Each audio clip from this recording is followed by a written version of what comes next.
So tell me how it happened, step by step. Everett located us mere moments after we landed on Ard. Soon after, he and his riders surrounded us. I thought it was over, the end. Turned out Everett had other plans. He produced the phylactery, uncorked it. A fog enveloped us, and Avallac'h began gasping for air. That's how Everett cursed Avallac'h, triggered his transformation into Uma? Yes. He didn't wish to kill him. Humiliation, that's what he was after. But Avallac'h refused to succumb without a fight. He cast a spell that wrought havoc in the hunt's ranks. And in a full half of a forest on Ard. Yet it also gave us time to flee. Avallac'h opened a portal. I leapt in. He was supposed to follow right behind me, but something went awry. Impaired by the curse, he failed to reach the portal in time. We had agreed that if anything went wrong and we were separated, we would meet at his hideout in Velen. But you failed to meet there. Yes, we failed to. Once through the portal, instead of at Avallac'h's hideout, I landed right in the middle of Crookback Bog. I barely escaped the crones. And then there was the Baron. You know, he took me hunting. I killed a wild boar with my sword. I heard. A coincidence, really. I had no desire to hunt that day, but it felt wrong to refuse. I'd taken nothing remotely resembling a hunting weapon. I simply hadn't intended to hunt.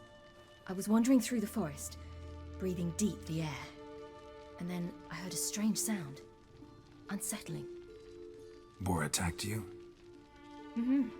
Big as a bison, and lumbering straight at me. And all I had was my sword. I had to manage. Did just fine, judging by how the Baron's men remember it. Simple soldiers, the whole lot. But we got along splendidly. A shame I had to leave. Flee. But I didn't want to bring the wild hunt down on them. Apart from which, I knew by then the curse was progressing. So instead of looking for Avallac'h, I decided to find you and Yen. So how'd you even meet a man like Horson Jr.? You and Yennefer were nowhere to be found, and I needed someone who could fix the phylactery. No ordinary craftsman would do. I needed a mage, one with extraordinary powers. Dandelion took it upon himself to help me. It was as if his honor depended on it. He arranged a meeting with a mage, but it proved a trap set by the temple guard. Failed to mention that. Probably didn't want to worry you. Later, we learned the guard did that sort of thing regularly, in the hope of nabbing anyone who collaborated with mages. We needed to find another way. That was clear. Then Dandelion said he knew a man who owned a piece of Novigrad, as he put it, could do more than others. He was certain to know someone who could fix the phylactery. Horson Jr. Mm-hmm. I suspected it might not be the best idea, but I was desperate.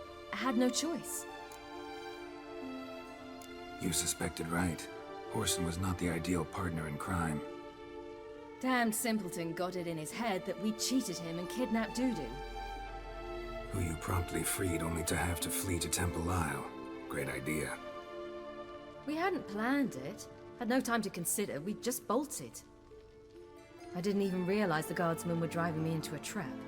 Suddenly there I was, and I knew I had to disappear. At once. And that's when you landed back in Skellige. The shore of Hindisfjall. The first pleasant place that came to mind. Hjalmar and I used to swim there. Wait, so you actually wound up there by accident? I thought you and Avallac'h had arranged something. No, he simply sensed me use my power.